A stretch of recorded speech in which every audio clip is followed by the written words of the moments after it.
PoK का नाम लेकर विदेश मंत्री एस जयशंकर ने दिया सबसे विस्फोटक बयान। विदेश मंत्री एस जयशंकर जब भी बोलते हैं तो पाकिस्तान की जड़ें हिल जाती हैं। चीन का भी दिमाग चकरा जाता है और पूरी दुनिया उनके भाषण को सुनती है। हाल ही में विदेश मंत्री एस जयशंकर ने यूएन में जबरदस्त भाषण देकर पाकिस्तानी पीएम की टेंशन और बढ़ा दी।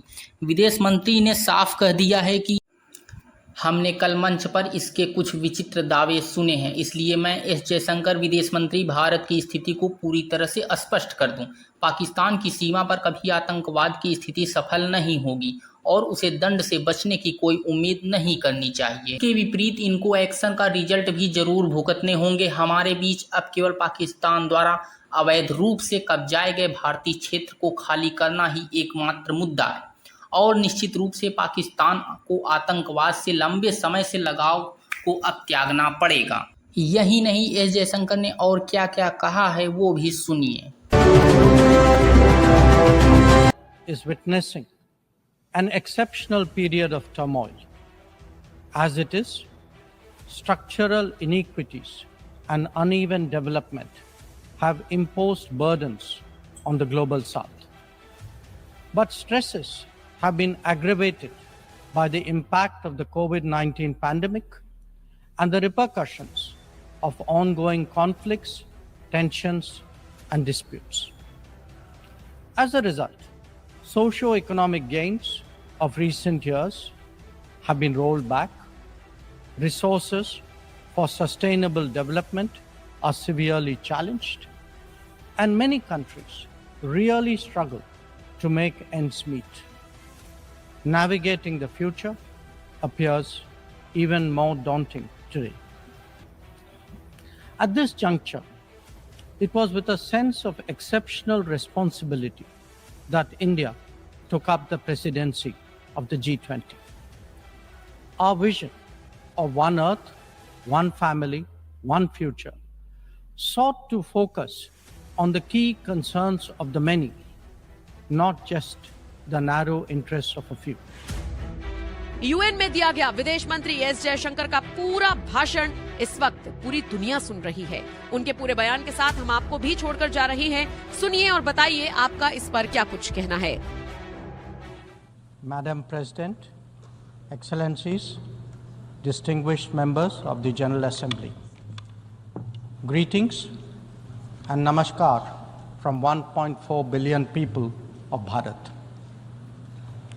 I congratulate the President of the General Assembly, His Excellency Mr. Philemon Yang, and strongly support the 79th UN General Assembly's theme of leaving no one behind.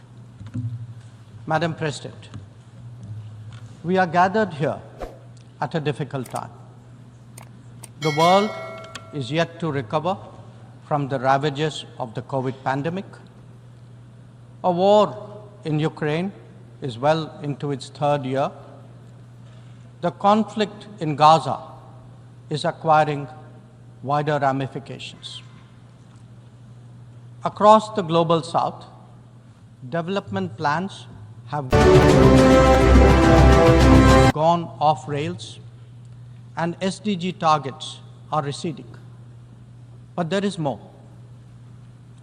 Unfair trade practices threaten jobs, just as unviable projects raise debt levels. Any connectivity that flouts sovereignty and territorial integrity acquires strategic connotations, especially when it is not a shared endeavor. Technology advancements, which have long been a source of hope, are now equally a factor of anxiety. Climate events occur with greater intensity and frequency. Food security is as worrisome as health security. In truth, the world stands fractious, polarized, and frustrated. Conversations have become difficult, agreements even more so. This is surely not what the founders of the United Nations would have wanted of us. Madam President, almost exactly 8 decades ago, the first steps towards the formation of the UN were taken near here at Dumbarton Oaks. Refined thereafter at the Yalta Conference, they were finally approved in San Francisco. The debates of that era centered around how to ensure world peace, a prerequisite for global prosperity. Today, we find both peace and prosperity equally endangered. And that, Madam President, is because trust has eroded and processes have broken down.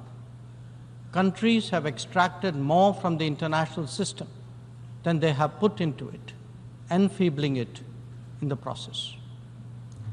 We see that vividly in every challenge and every crisis. Reforming multilateralism is therefore an imperative. The urgency of this call is highlighted by the theme of this session. Leaving no one behind means advancing peace, ensuring sustainable development, and strengthening human dignity. This cannot be delivered by a UN paralyzed when faced with division, conflict, terrorism, and violence. Nor can it be advanced if access to food, fuel, and fertilizer is jeopardized. When capturing markets lacks restraints, it damages the livelihood and social fabric of others. Evasion of climate action responsibilities by the developed undermine the growth prospect of the developing. Indeed, when resource crunch limits the very pursuit of SDG targets, it is not just economies, but human dignity itself that is imperiled. If the world is in such a state, this body must ask itself, how has this come to pass? The problems arise from a combination of structural shortcomings, political calculations, naked self-interest, and yes, disregard for those left behind. It is natural to feel overwhelmed by what we confront now. After all, there are so many dimensions, different moving parts, issues of the day, and the changing landscape. But every change must begin somewhere, and there is no better place than where it all started. आप देख रहे थे NM news Hindi. आज के लिए फ़िलहाल इतना ही। मिलते हैं फिर से एक नई खबर के साथ। तब तक के लिए आप अपने और अपने परिवार का पूरी तरह से ध्यान रखिए। अगर चैनल पर पहली बार आए हैं तो चैनल को सब्सक्राइब जरूर करें।